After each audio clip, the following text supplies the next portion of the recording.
me encontré con una serie de definiciones que nos pueden perfectamente aproximar, una serie de trabajos que nos aproximan a reconocer qué es la confianza y cuál es el papel que puede cumplir en nuestra sociedad. ¿Y por qué no nos podemos salvar de la confianza? ¿Qué medidas tendríamos nosotros para siempre asegurar que allí en donde asumimos una conducta no habrá riesgos por parte de la actividad del otro, en el cual confiamos, en el cual le entregamos nuestra salud, en el cual le entregamos nuestros intereses, el que nos lleva en taxi o en el avión o en la vida cotidiana? ¿Qué medidas tendríamos nosotros para que no hubiera incertidumbre, para que no hubiera vulnerabilidad, para que no hubiera azar en todos esos episodios de la vida cotidiana? La confianza es esta creencia en la capacidad del otro para cumplir su promesa, en su capacidad para desarrollar la actividad a que está acometido, pero también, como no es solamente una creencia, no es solamente en el nivel de las ideas, es también un sentimiento, es decir, un sentimiento, a veces un sentimiento intuitivo que nos dice, es que vamos a confiar en esta persona. En la vida, digámoslo, nuestra inclinación por algunas cosas se va reflejando en la cara y que nosotros aprendemos en cierta forma a ser lectores de las expresiones de los otros. En la vida cotidiana sabemos cuando alguien tiene firmeza, cuando alguien es posible confiar en él por sus simples actitudes, las expresiones mismas del lenguaje corporal, porque como no solamente hablamos con la palabra, sino que permanentemente estamos emitiendo signos y símbolos y mensajes con nuestro propio cuerpo también habla de nosotros, de lo que somos nosotros. Y eso nos lleva precisamente a uno de los primeros aspectos fundamentales de la confianza. Es que no puede depositar confianza en otro quien no tiene confianza en sí mismo. Entonces, el edificio de la confianza comienza por construirse a partir de la confianza que uno tiene en sí mismo.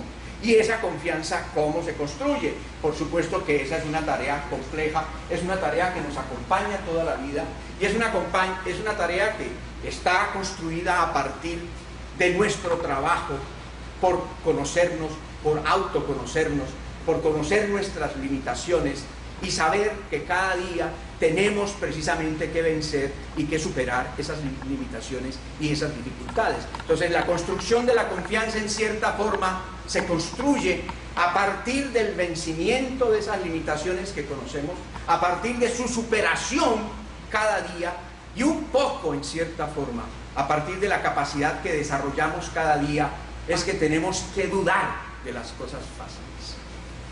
Tenemos que dudar de las cosas fáciles de antemano.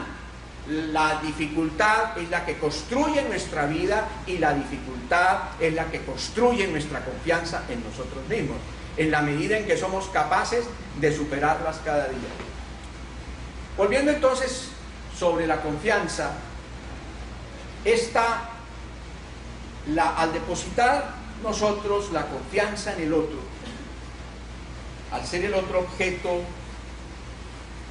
de nuestra confidencia, de nuestra confianza, hay que reconocer que no hay ninguna posibilidad de mitigar completamente los riesgos y las incertidumbres inherentes no solamente a la vida, sino inherentes a la voluntad humana. El ejemplo por excelencia de cómo es vulnerable e incierta la voluntad humana es precisamente el caso del amor, el caso de la lealtad.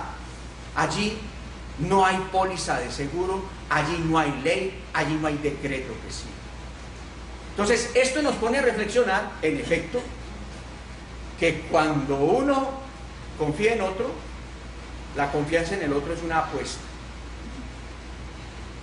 Yo apuesto por el otro, y cuando el otro confía en mí, el otro apuesta en mí. apueste en mí, no porque no hayan riesgos.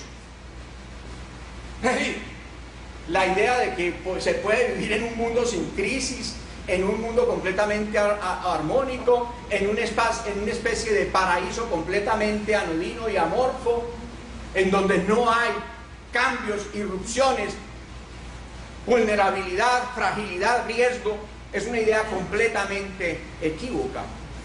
Ese paraíso de contemplación no existe, ese paraíso de armonía no existe, y quienes lo vendan y lo ofrezcan son charlatanes, porque eso no existe. Lo que existe es incertidumbre, azar y riesgo, y los riesgos son de todos los días. Asumimos el riesgo cada día. El solo hecho de salir a la calle ya es un riesgo.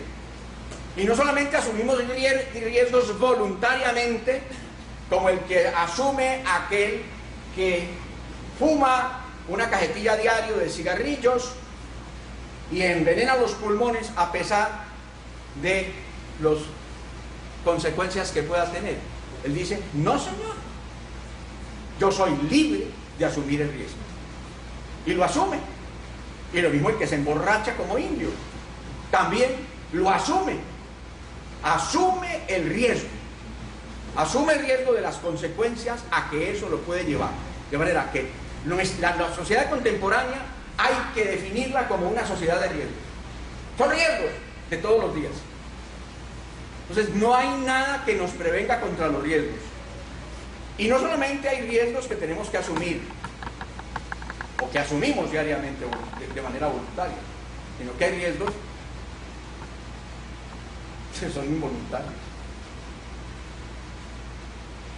Los eventos telúricos, el terremoto de mañana o de pasado mañana, la erupción del volcán de pasado mañana o mañana, el accidente que ocurrió, de manera que la vida es una constelación de riesgos. Pero eso tiene grandes ventajas. Para la confianza tiene grandes ventajas. Porque cuando uno apuesta en el otro, a pesar de los riesgos, va por encima de los riesgos. Digámoslo, que la confianza, ¿en qué se convierte la confianza? En un instrumento que tenemos a nuestra mano para vencer la incertidumbre y la vulnerabilidad propia de las relaciones humanas. Confío a pesar de los riesgos, confío a pesar de la vulnerabilidad, pero no solamente en esos acontecimientos fundamentales. No solamente en esos acontecimientos fundamentales o excepcionales de la vida tenemos que tener confianza. Cuando cogemos un taxi, cuando tomamos un bus, cuando nos montamos en un avión, o en cada paso de la vida tenemos que depositar confianza.